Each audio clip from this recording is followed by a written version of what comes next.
extra loud, too. Good evening, and welcome to the City of Topeka Planning Commission meeting. We are a commission appointed by the mayor and city council to plan for the orderly growth and development of the community, to hold public hearings, and to make recommendations to the city council on planning items. Please note that the city council rules state that the public hearings for planning cases shall be conducted solely by the planning commission. No additional public hearings will be conducted by the city council. Tonight's cases are tentatively scheduled to be heard by the city council next month. Agendas can be found at topeka.org. For cases that require public hearings, the procedure will be as follows. First, the planning department staff will summarize the case. Next, we will hear from the applicant or their representatives. Then we will receive public testimony. Public comments should be addressed solely to the chair and are limited to 4 minutes. Chris, please take the roll. Mr. Armstrong? Here. Mr. Freed? Here. Mr. Hogg? Here. Ms. Jordan is absent. Mr. Kanar? Here. Ms. Lawson? Here. Ms. Messina? Here. Ms. Ringler is absent. Mr. Warner? Here. We have 7 and a quorum. Next item on the agenda would be approval of minutes, February 19th, 2018.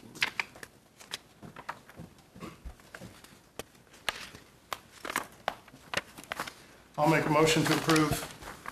I'll second the motion. We have a motion and a second. Chris, please take the roll. Mr. Armstrong? Aye. Mr. Freed? Aye. Mr. Hogg? Aye. Mr. Kanar? Aye. Ms. Lawson? Aye. Ms. Messina? Abstain. And Mr. Warner? Aye. The motion passes 6-0 with 1 abstaining. Next item is declaration of conflict of interest, ex parte communications by members of the commission or staff. I will be abstaining from the involvement of the Quinton Heights Steel Neighborhood Plan. So I don't know if the process is I just sit here and stand quiet, or if I leave. I don't know what your standard procedure is for that. I think you'll be, for this particular one, you're more than welcome to observe and stay. Okay. Yeah.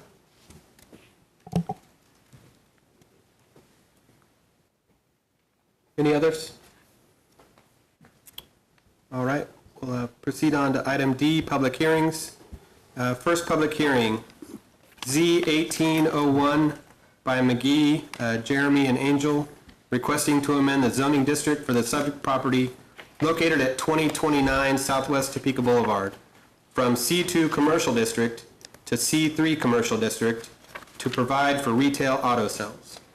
Mr. Nunaville. Yes, good evening, Commissioners. Case C1801 is an application for a zone change from C2 Commercial to C3 Commercial for a 1/2 acre property located at 2705 Northwest Topeka Boulevard. The change in zoning to C3 as requested by the applicant will provide for retail auto sales, and it is the applicant's intent to have 2 or 3 vehicles for sale on the existing parking lot at any given time. The subject property includes an existing building formerly utilized as the Soldier Township Fire Station, constructed in 1949, including several residential units intended for use by fire station personnel. Property was annexed in the city of Topeka in 1966 and was zoned neighborhood shopping center district that allowed residential uses by right. The fire station was closed in 1976, and a commercial storefront remodel occurred that same year. The adjacent land to the north is zoned C2 Commercial with a medical chiropractor office building. The land to the east across Topeka Boulevard is zoned C4 Commercial and includes retail auto sales, 2 separate businesses, as well as an office building on an adjacent property. To the south, across Rio Street, the property is industrial, I-1, and is occupied by a Pepsi company bottling facility. The adjacent land to the west of the site is also zoned Industrial 1 and includes self-service storage. As indicated in the City of Topeka zoning code, the purpose of the proposed C3 zoning district is to provide for those commercial activities which serve a major segment of the total community population.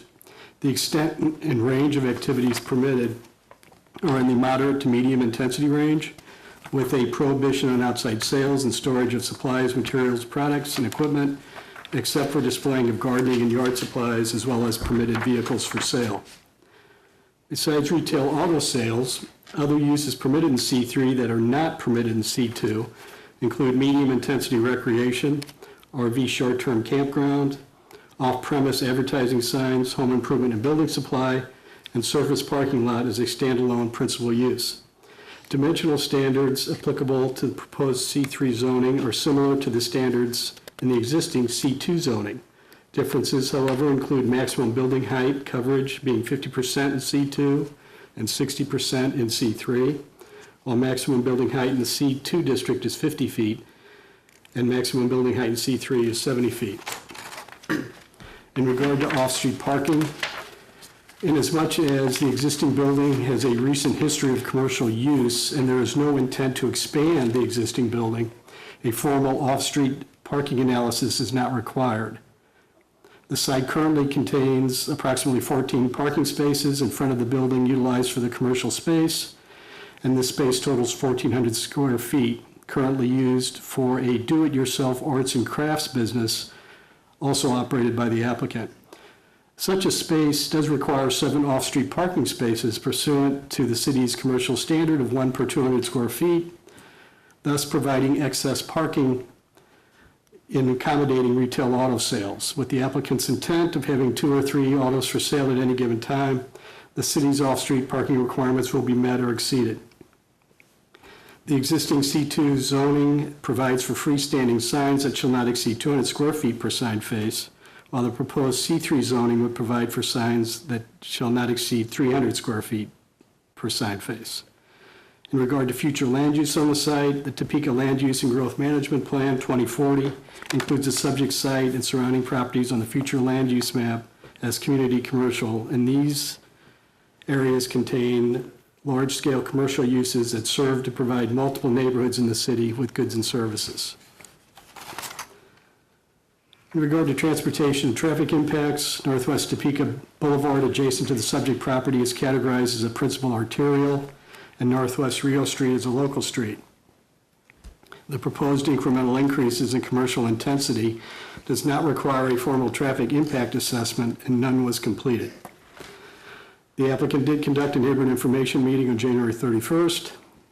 A meeting attendee expressed concerns and had questions regarding available parking, and the applicant provided information in response.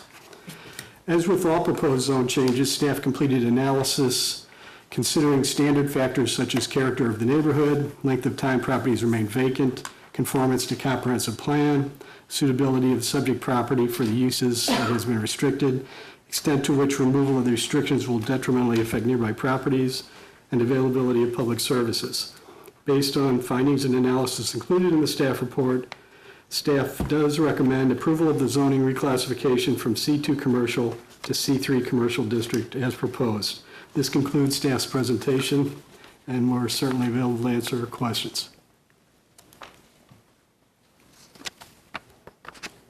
Any questions for staff?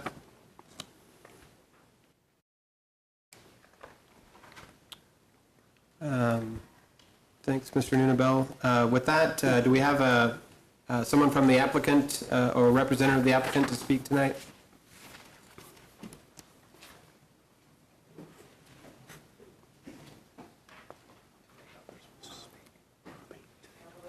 All right, you can come forward to the podium, state your name and address, and you'll have, is the applicant limited to 4 minutes? No. Okay.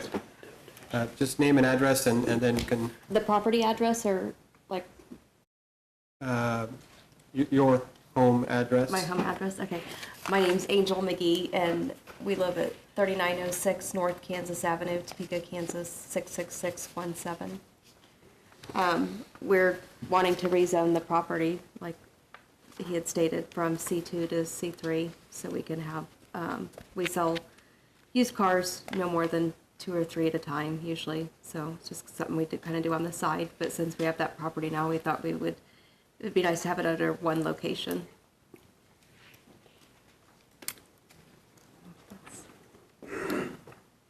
Any questions for the applicant? All right, thank you.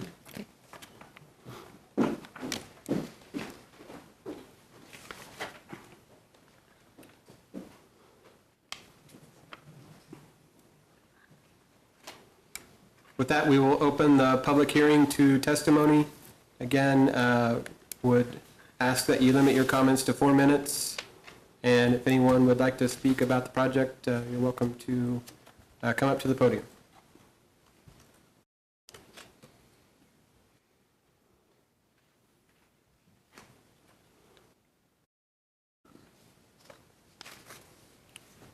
All right. With that, we would close the public hearing then. And discussion on staff, or we would entertain a motion based on staff's recommendations.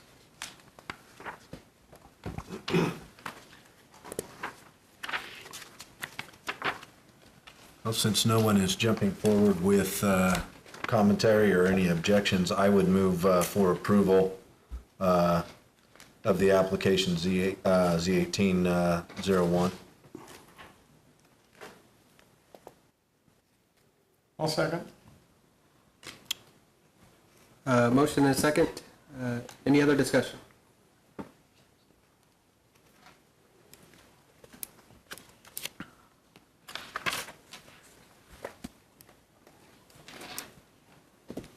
Chris, will you take the roll? Mr. Warner? Aye. Ms. Messina? Aye. Ms. Lawson? Aye. Mr. Kennard? Aye. Mr. Hall? Aye. Mr. Freed? Aye. And Mr. Armstrong? Aye. Motion passes 7-0.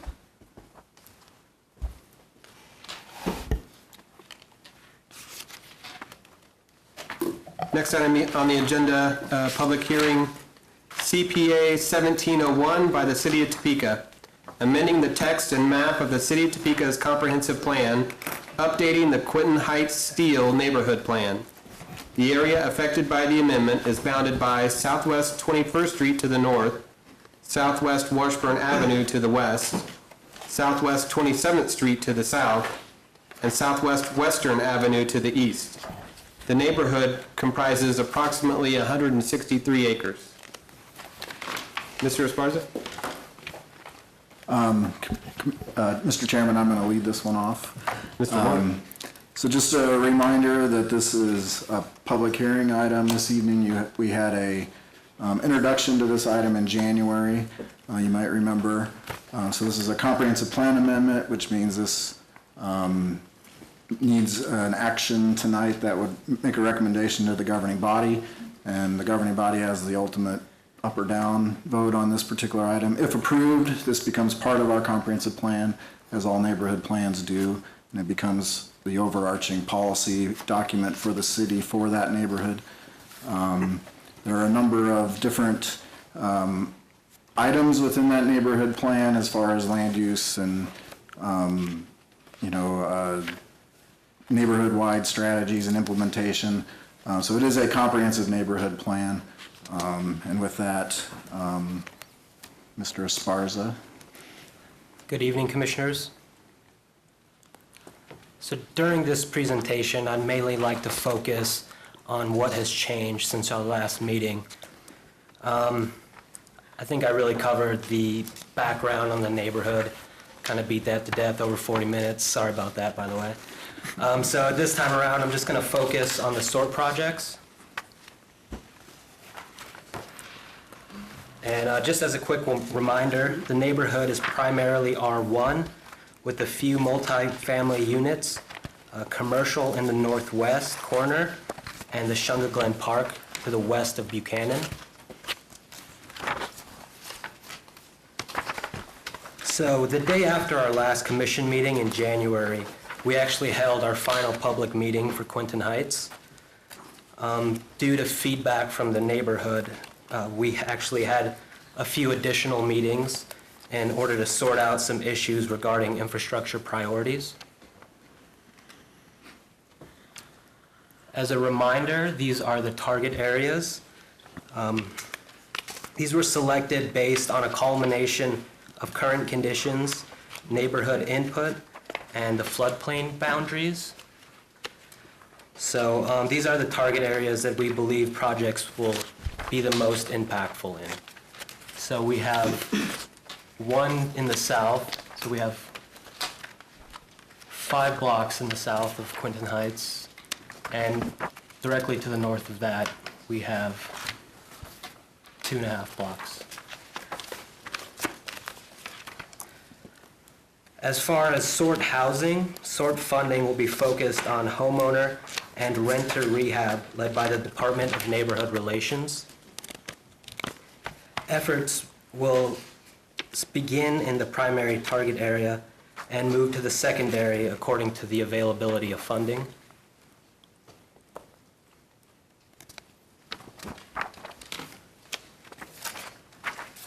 And as far as changes to our SORT projects, the biggest ones is that we had to adjust the budget in order to accommodate additional park improvements. We didn't have to cut out any projects for this. We were able to find funds within our estimations, such as we had $25,000 for tree removal in our first time. We were able to partner up with the forestry department and the corrections department to be able to get volunteers to do that. We also moved some design and contingency fees. And essentially, in the parks and open space area, we will have a pedestrian bridge, a sidewalk link, which was always part of our plan, but I believe I forgot to mention that the first time around. In addition, we will have lighting in order to improve safety, and a basketball court to increase the quality of life. And as far as everything else for pedestrians, we have a pedestrian crossing at the corner of Buchanan and 24th. We still have the alley that is going to be repaved, or we're actually going to re-gravel it and repave the approaches. And for street reconstruction, we still have 24th and Central Park. So as a staff recommendation, we recommend approval to the governing body as an element of the city's comprehension plan. Are there any questions? Yeah, I have one. And I think it was on the last slide. There still is the pedestrian bridge, Shunga project. Is that still partnering with Parks and Rec? Well, our plan is to do the pedestrian bridge. We met with the county and they agreed to do some smaller projects for the park. I believe they're putting in new benches, new tables, a couple of new play sets, stuff like that. So the pedestrian bridge is a part of the SORT funding money? Yes. Okay. It is. Thank you.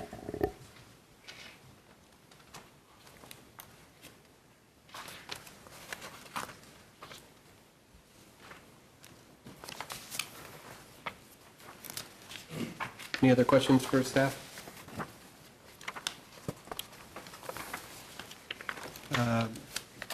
Public hearing would be next, Mr. Warner. With that, we'd like to open the public hearing. If you would like to speak as to the neighborhood plan, please come to the podium, state your name. We ask that you keep your comments to 4 minutes, and we'll just go one at a time.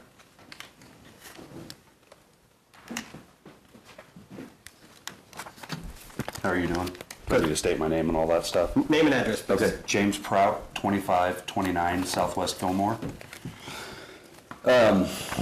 Ladies and gentlemen, I can't explain to you how important the totality of this plan is for our neighborhood. Here in the last 20, 25 years, it's really been pretty rough in our neighborhood. We've lost our neighborhood school, Quinton Heights. The playground equipment that was on Quinton Heights was taken away. The field to be able to play in at Quinton Heights was recently bought by Noller Ford. So it's really, really, really limited the places that the children in our neighborhood, safe places for them to go for them to play that's not in the road or whatever. We feel like the bridge is something that is great for our children, great for our park. One of the reasons why it's great for our children is Stout is the next closest school. Any of those children that have to walk to Stout Elementary now have to cross Burlingame either via 27th Street or 21st Street. You guys, everybody's been down those streets, busy, busy, busy intersections. This bridge would directly connect our park to the Shunga Trail to a bridge that goes underneath Burlingame to give our children a much safer route to walk to school. Secondly, as it sits, the park on Burlingame gets some use out of the skate park. Nobody knows about the park in the back. That's where the majority of our ground is at. And being able to connect those two parks, bring some of the positive things over from Washburn. Washburn just acquired the shopping center there on 21st, and be able to work with them is going to be a really integral part of bringing our neighborhood back to proper health. You know, having students realize that there's a safe place in a safe neighborhood to be able to live, I think for the long term of our neighborhood and for Central Topeka in general is an important thing. That's pretty much all I have. Again, I can't state how important all of these improvements as a whole are to our neighborhood. Thank you. Thank you. You guys have to.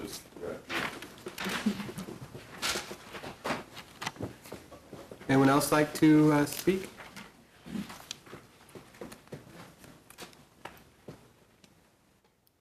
All right, with that, we would. It's all here in support of the project. All right. I should have come up there, but I didn't. But I'm used to that, and you ought to be used to me. Very good, sir. Thank you. Mr. Alexander's a former commissioner, so he doesn't want to take away your role here tonight. I usurped your authority. I'm just so old I couldn't get there. We'll record your comments then. With that, we'd go ahead and close the public hearing. Any other discussion by commissioners? That we'd entertain a motion then?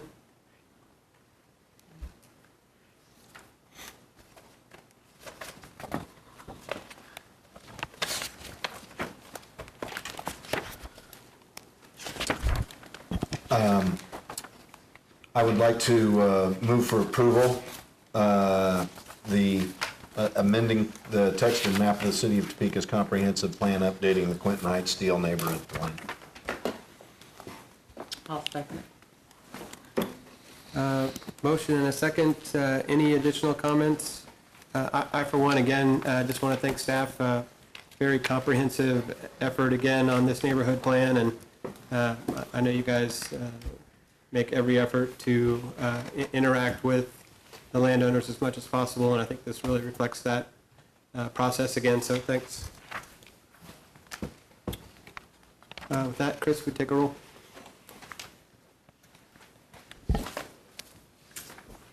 Mr. Armstrong. Aye. Mr. Freed is abstaining. Mr. Hogg. Aye. Mr. Canar. Aye. Ms. Lawson. Aye. Ms. Messina. Aye. And Mr. Warner. Aye. Motion passes 6-0 with one abstaining. Thank you all for coming out tonight to support it.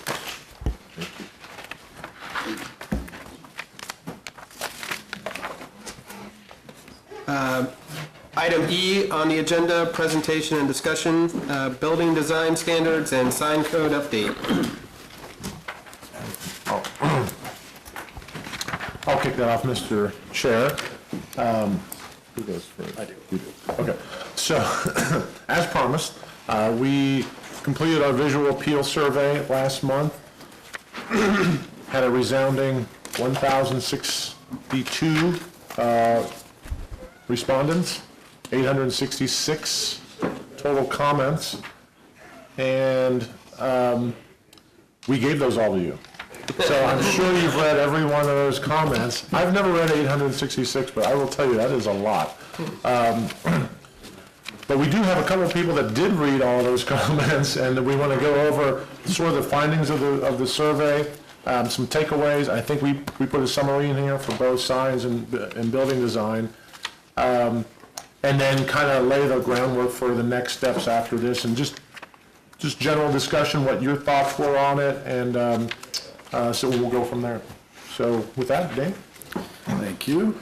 There are a couple handouts that precede the survey in your packet. There are takeaways, key takeaways for both of the building design survey and the sign survey. So the first thing I want to point out is I think the top takeaway from this survey, which was pretty good to hear, it seems like building design matters to people.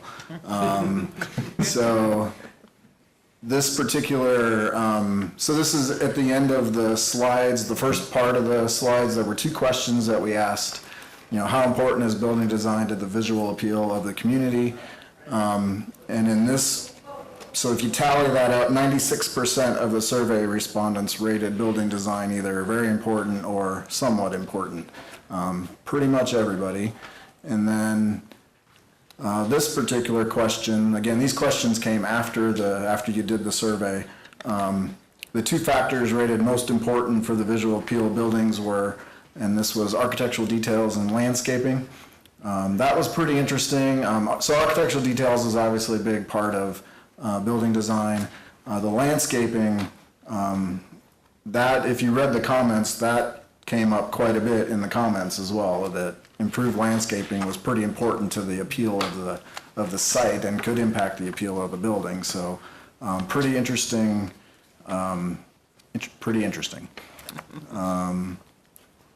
Okay, so that was sort of the summary questions. Now we'll get into the sort of the images. So the question was assess the visual appeal of the building. So there were 12 slides that had to do with building design. And there were 3 of each, what we call A, B, and C, what we consider A, B, and C buildings. And then there were 3 that would not qualify under our draft design standards. So the summary or the results, the way they're printed, is pretty easy to read. So you can kind of pick out the bell curve of the answers. So on the left-hand side was very unappealing, somewhat unappealing. In the middle is neutral. On the right is somewhat appealing, and then very appealing. So this particular slide, as an example, was a little more unappealing than it was appealing. And this one was put in as an example of as pretty bad landscaping. So we had similar kind of buildings that had landscaping that was pretty good and landscaping that wasn't very good. And so the way it kind of shakes out is the ones that do have better landscaping did rate higher. It seems as though, in looking at the totality of the slides, which is what we were interested in knowing, if that would be the case. So that's good. So this particular image is an industrial building, real well-developed landscaping, a lot of windows. That rated pretty good, actually. And that we would consider that a C building today in our standards.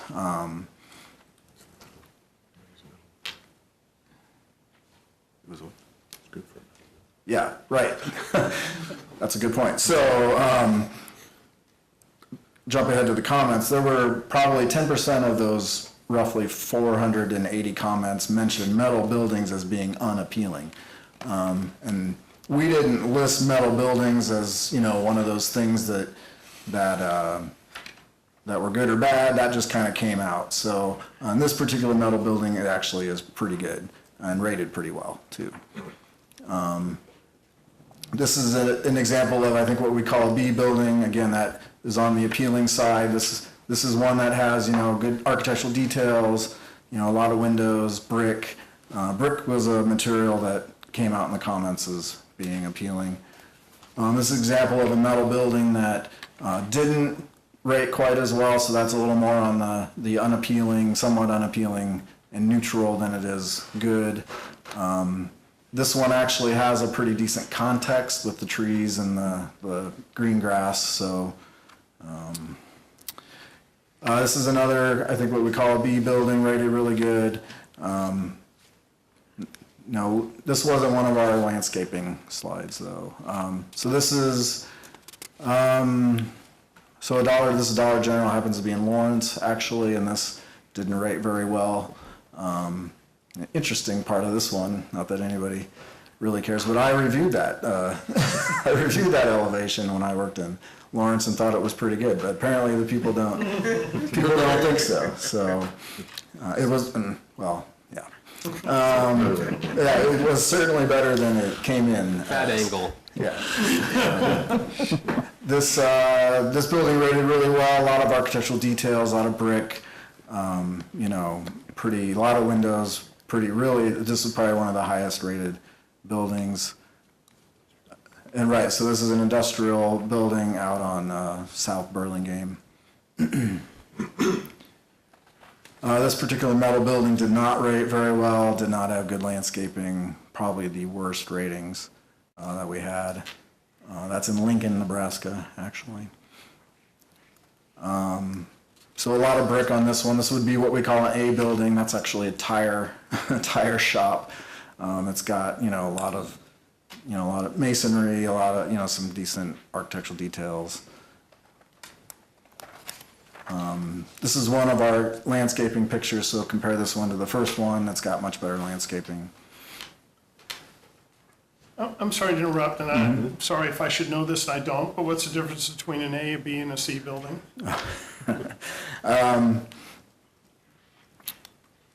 Well, so in our draft standards that we're working on that we'll be presenting to our committee on Wednesday, an A has the highest rating, has the most requirements. So it's the most, you know, brick, masonry, the most architectural details, the most windows. And then B is not quite as much, not as many windows, and a C is even less. So, and it's kind of zoning based, so context based in some ways. So our most sensitive zoning districts, commercial zoning districts would be the A requirement, and then our most common commercial zoning districts would be B, and then C is more for the industrial areas. Thank you. Yep. And then another, what we'd call an A building. And then our comparison Dollar General, which rated about the same as the other one. So, and this is an example of something that would not fit under our proposed design standards. It wouldn't even be a C, actually. Does not fit. So the ones that don't really fit are this one, also that metal building, and then that one. So the metal buildings, basically. So I touched on some of the comments. It was also interesting to note that signs came up in these comments. The signs, being too many signs, kind of contributed to the clutter of the property and took away from the appeal of the building. I thought that was pretty interesting because we did in the order of the survey, the building design was first and signs was after that. So people picked up on signs without even really being prompted to do so. So that was pretty cool. So in general, that's pretty much it. A couple quick things to point out. I think I mentioned this the last time we met back in November, probably. This, 80-90% of what comes into our department isn't a design issue, really. That's not necessarily what we're doing that's not exactly why we're doing building design. It's the 10 to 15% that we need to work on and make better. That's kind of really the point of the design standards. Landscaping got brought up a lot in the comments, got brought up in that one question. So that's kind of a site issue. We, as part of alternative compliance that we have in the draft currently, If you're short on one of the design standards, maybe you don't have enough windows or something, you can potentially trade that out for increased landscaping on the site or landscape screening or something to that effect. So there's some site improvements you can make in lieu of getting all the design standards. So alternative compliance, and then we have built into it administrative appeals as well.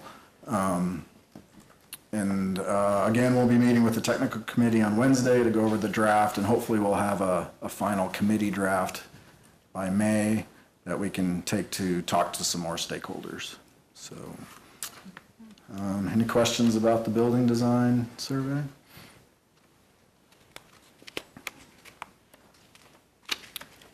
One comment I'd like to make on page 11 of 240. It would certainly be nice if when we're talking about design and we're talking about landscaping, you could also include things like infrastructure, power lines. That's about as bad as anything on that in particular. And we did get some comments to that effect also, to vary the utilities and more clutter, basically.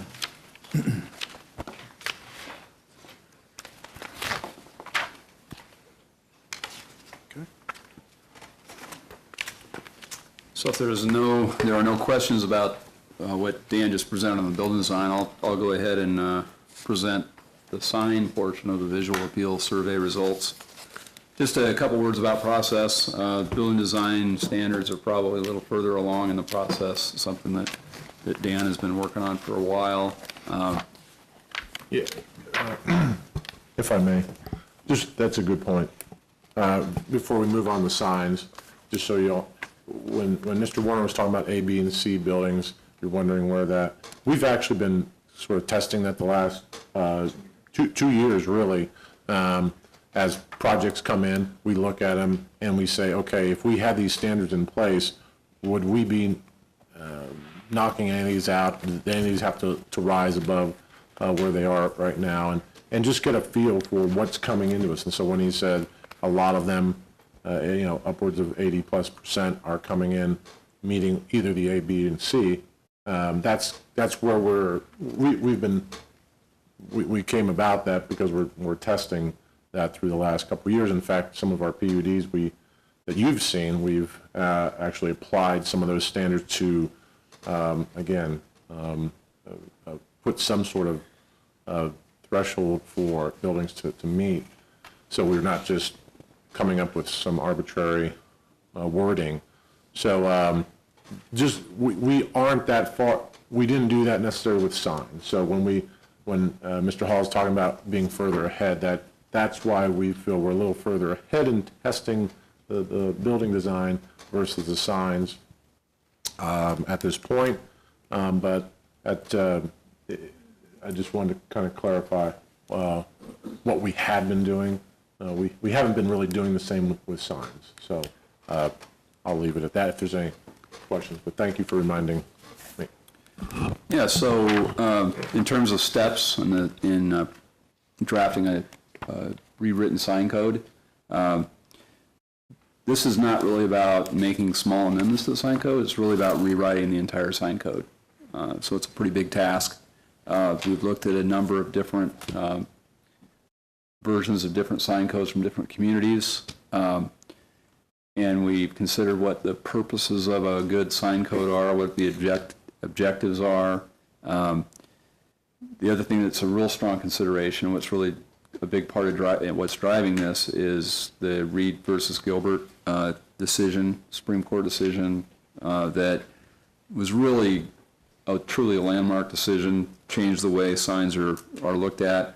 It mostly deals with temporary signs, but it really makes us consider even more carefully the content neutrality of sign code. The important that sign codes are neutral with respect to content of the message, the sign message. So next steps, Thursday we have a sign code committee meeting, and we'll probably have at least one more meeting after that with a sign code committee. And then we will have other stakeholder outreach activities specifically to certain stakeholder groups that have a particular interest in how the sign code is put together. And then we'd be coming back to the Planning Commission in the coming months with the objective that we have something to present to the Planning Commission for recommendation and to the governing body for adoption by the end of the year. And so with that, I'll just go over the key takeaways, and then I'll go over some of the slides. The other thing, too, in this visual appeal survey is that it's not the only factor driving what gets put into the sign code. There are a number of things to consider: the effectiveness of the sign, the need to provide businesses with some way to identify their businesses and provide the general public a way to get to their businesses in a safe manner. So it has a lot to do with traffic safety. It also has to do with effective and fair and reasonable communications by businesses and other organizations trying to identify their location. But the visual appeal survey is certainly important. So in terms of the takeaways, I think the key takeaway is that a lot of people consider signs to be important to visual quality. In fact, 97% of the respondents said that it's important. This is 964 people that took the sign part of the survey, so it's a significant number that gave us that response. Just briefly, some quick major takeaways is there is a strong preference for short monument-style signs of the freestanding sign, ground sign type. There's a strong preference for those type of signs versus tall signs on poles. Poles without covers are more unappealing than poles with covers. So there's kind of I'll show you a slide that shows the difference between a pole sign, a sign with a cover, and a monument sign. Having a lot of multiple or a lot of wall signs on a building is visually unappealing, and that's a pretty stark response was given on that question. Having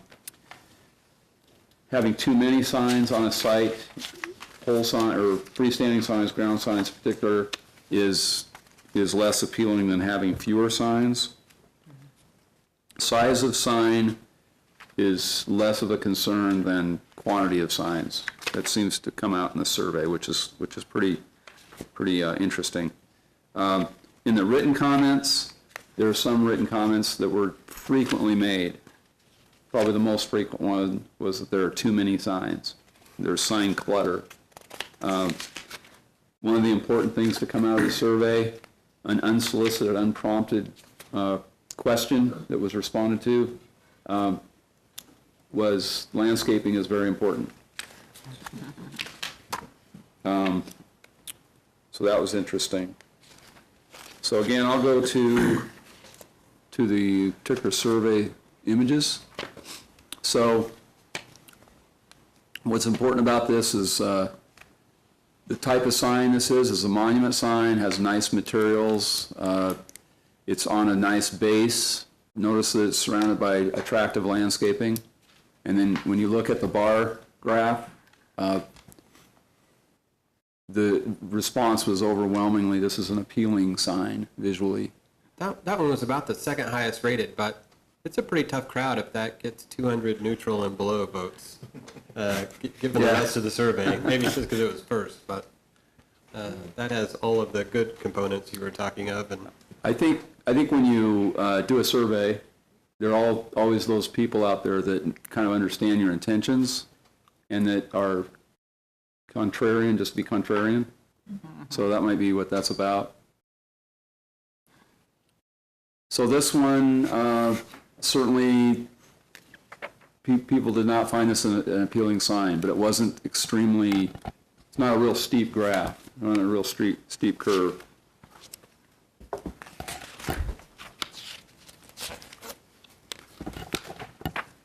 I'm not going to go through every one of these images, but this one, there's clearly a stark assessment of this on the appealing side. And notice that this is a monument sign. It's not particularly small. It's probably about, I would guess that that's about 20 feet tall. But it's a monument style sign. Was that set up specifically to compare to the sign, the image before it? Yeah, we tried to set up the survey so we could make comparisons between signs and take out as many of the other variables as possible. So that's why we used multiple signs for Quick Shop. We used multiple signs for Target to take out some of the other factors that could affect someone's assessment. If you, just to give you an idea, when we talk size, Mike said it's about 20 feet high. I'm pretty sure that's a 100 square foot measured sign, because I know they had the choice of having 250 footers or 250 square foot signs at either entrance or put a larger sign on the corner, and I think that's what they chose. So just to give some perspective, that's about 100 square foot. I'd say about 20. Yeah, about 15 to 20 feet high. Okay. So this one, it's fairly unambiguous what the thought is. People do not find this image appealing. What's characteristic of this image are the large number, high quantity of really tall signs on poles. You can see that it's got a very positive rating. It's a monument sign, but it also is in an attractive setting. Most of the responses are neutral, so I think there's really no strong conclusion that can be drawn from this image. That's kind of the same case here too. I'm not really sure why. So this is, when you compare this sign to the one previously, this one is a pole sign. It's a little smaller. It has a pole cover around it. That's a pole sign without a cover. So it's a more positive image. This one got a very strong negative response. What's characteristic of this image are the large number of kind of temporary looking signs, not high quality signs. A lot of those signs, this is a liquor store, and those signs are probably free, so it doesn't cost the owner to put up more signs. So they don't have a whole lot to lose by doing that. So this image got a fairly neutral response when you look at the curve there. But clearly the monument sign, small monument sign, attractive setting, got a much more positive response. This one got a very strong negative response. High quantity of temporary signs, not real attractive signs, but a large number of them, I think, is what's key about this image.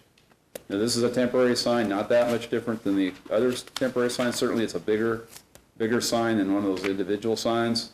It's a banner strung between two poles. Not as negative. Still negative. Highly negative, large number of signs, not high quality signs. It looks like painted on using a stencil. By the way, this image is Van Nuys, California.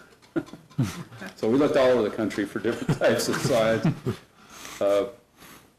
If you've ever lived in Southern California, you know what Van Nuys is all about. Attractive wall signage. So on this image, again, we wanted to do a comparison between two very like land uses. So this is Natural Grocers. Didn't get a really strong response. It's kind of hard to see all of the signs. This sign is kind of a poster child for a lot of signs. The signs are of high quality. A lot of them are high quality materials, channel letters. But compared to this image, this is Natural Grocers with much more modest signage. One monument sign in the front, probably around 12 feet tall, 15 feet tall at the most, and then just a few wall signs. So this is a monument sign, not a small sign, but it's a monument style sign. This one's probably familiar to you. It's on Wanamaker. And then compare that to that sign right across the street. This got a much more negative response. highly negative response. Shocking, I tell you. If I can make a comment. I knew that would elicit a comment. I would just like to note that 575 skipped this, so I'd like to assume that those are all neutral or positive. I just didn't feel like answering this unappealing picture of this awesome cultural phenomenon that we have here in Topeka, but this planning commissioner really likes those signs, for the record. I'll note that there are 4 people at least. Yep. There are 4 They're respondents that here. say it's appealing. They live here. Just to go, no. That one? Just to give you, again, some context to the size of these things, I think it's always something you should note. This is the largest size sign we allow in our zoning code. It's 300 square foot. I believe that's correct on this one, and I think it's 30, I want to say 30 foot high. So given the size of that, maxing out our sign area allowance, you can make an attractive sign regardless of the size of it based on materials and its style. So that's just worth noting. I thought it was I wasn't expecting that high. So is that I'm sorry, is that the same height as the sign across the street that's the next image? Go ahead. That one is higher. That is probably, we allow it to 55 feet high. That's probably getting up there. I don't know if it's 55, but that's a PUD, and my bet is it's not 55, but it's probably 45, 50. I've been told that this exceeds 300 square feet, and it was approved by a variance. In the PUD? Yeah. Can you go back to the academy one? What counts as far as square footage, just from Joanne up? Go ahead. Because I'm getting more than 300, but I'm counting total size. So what you do is you take all the cabinets. If there's a cabinet around the letters. Oh, yes, sir. So when you have copy that's part of a cabinet, part of a background, you take all the background area. So if you can kind of see the individual cabinets, I call them cabinets, on that sign, all those collectively would be counted as the square feet of the sign. The brick base and the platform around the cabinets, the message, those don't count toward that 300 square feet. Okay. But did they still have a height limit for that? Yeah, they do. This one was, I can't remember if this was by PUD or not, but That's either 30 or 35, but I don't think that was because of the zoning. That was just what was chosen. So they could, yeah. So the square footage, when you have a pedestal or other things, it's only the actual signage and what's immediately around it, and that other material or space does not count towards the square footage. That is correct. That is correct. Our sign code is not very specific about how to calculate the background area of a sign, but that's typically how it's done. If you didn't do that, then someone would be penalized for having a nice base on their sign. So it makes sense to do it that way. So if you approve by total square footage, so then they could have different size signs or maybe more signs than these 3 as long as it's within the total square footage? Or is there, or is part of our signing also the size of the individual signs? Well, the way we do it, the way we interpret and administer the code is we take the total collective area of all the signs and add them up. And just one face, right? What's that? Just one side, right? Yeah, well, just one side, so we don't count both sides.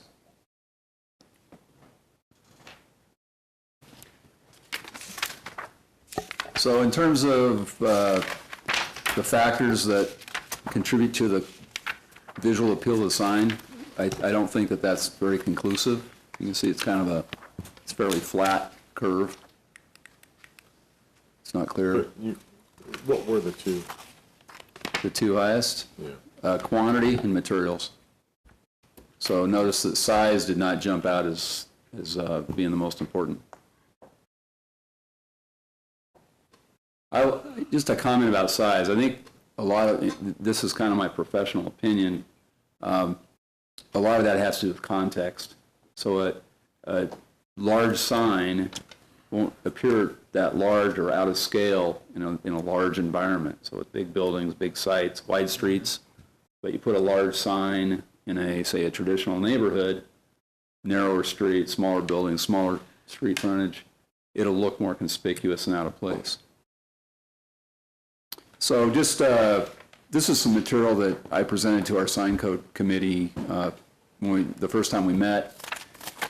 Kind of gives you a little bit of more of a visual understanding of the different types of signs. These are all freestanding signs, also called ground signs, and there are three basic types. There's the pole sign with cladding around it, and there's the monument sign. The monument sign's on a solid base. This is just another type of sign, variation on a pole, on a freestanding sign, multi-tenant on a pole with cladding, multi-tenant on pylon with cladding. You can see how the materials are kind of important there. So I just have a few more slides just to illustrate a few issues. So one of the comments was there are a lot of signs. There are too many signs. And this is a shopping center, large shopping center in Topeka, and there are a lot of signs. and it really kind of dominates the visual environment. There are a lot of signs. They're not all the same. They're not really coordinated. Some of those signs are not on the lot in which the building or the business is on, so they're off-premise in a way. There's another site, much smaller shopping center. There are, let me see, 7 freestanding signs on that one. And that's what that looks like. So this is a much more controlled sign environment. And the reason it is because this was developed by the PUD zoning. There's a master plan. There are some standards placed on signs that are over and above what's typically applied to commercial development. And you know where this is, 6th and McVicker. So these are the signs that are on the site. They're all monument-style signs. They still provide, you can still find the location. There's a way to get there. Some might argue you can't see it as far away, but each land use has each business has an opportunity to have signage out on the street. That's the end of that. I have a few other slides if there are any questions, but I think that that just gets at one of the main issues, was the large quantity of signs. And by the way, I'm not sure I made this clear, but our sign code now permits this as a use that's just permitted. There's no restriction on the quantity of freestanding signs on a site. So this example is legal currently, the one that's up there now. I don't know if every sign meets the size standards, but you can have that many signs, and you can have signs at that height. I think the zoning of this property is C4. Mm-hmm. So if someone calls us, a sign company, and they'll ask us, how many signs can I have on a site? And we say, well, there's no restriction on the number of signs you can have on the site. They're usually quite shocked by that. So that concludes what I have. I'd be happy to answer any questions. Thank you. Mr. Warner? One more thing, a little statistical note for you. So the adult population of Topeka is about 98,000, give or take. And we had roughly 1,000 people take this survey between the building design and science, which represents 1% of the adult population of Topeka. So not too bad. Less than that for the portable sign. It's about 0.6%, yeah. Yeah, a lot of people skipped, okay? There's the payday loans component. So next steps, we want to try to get that out to you tonight because we're meeting with our technical committees this week. And they're going to be looking at drafts of new codes that cover each of these items. The hope is, I think what we'd like to do, we got tremendous feedback from the public on this. So we really have great direction. So what we've been kicking around is maybe as we get further along with the draft of the code, we do want to get that out to you and the public early enough in the process, so we might even entertain a work session, a public work session where it can be one of your meetings, invite the public down, you can hear, they can hear what is being presented. We can catch anything early enough that we can then go back and still work on something, so we're not too far down the road. So that was sort of the idea we were kicking around, and it may just depend how far we get with our drafts and our committees, but also your agenda as well. So we'll look for a good place this spring, later this spring, to maybe fit that in. It may be worth having and this is something I'll throw out, if you want to have a separate meeting, it's just based on this, so we can invite the public down and share and present the code and present this sort of information. I'll throw that out to you, but we can come back with more of a firmer schedule. If you think it'd be worth it, I don't. If we have a big agenda one month, then we may not want to do that. If we had something like tonight, it would be perfect, where we just had a couple items and the rest of the meeting could be presentation on the codes. We also might want to split them. I don't know. It's something we need to talk about. Signs are definitely different animal than the building design. We present them to you in totality because it's very important to see that this is as you can see, signs were important for buildings. Landscaping was important for both. So there's a lot of crossover. But as we get into the technical code, and we get into the more public engagement, if you will, we might split them. Not sure if you have any feedback or any thoughts on that, but those are our early thoughts to get this back to you. However you think works best, but I do think the interactive session would be pretty fun to be a part of, whether that's either in conjunction with a normal meeting or separate, whatever the agenda dictates.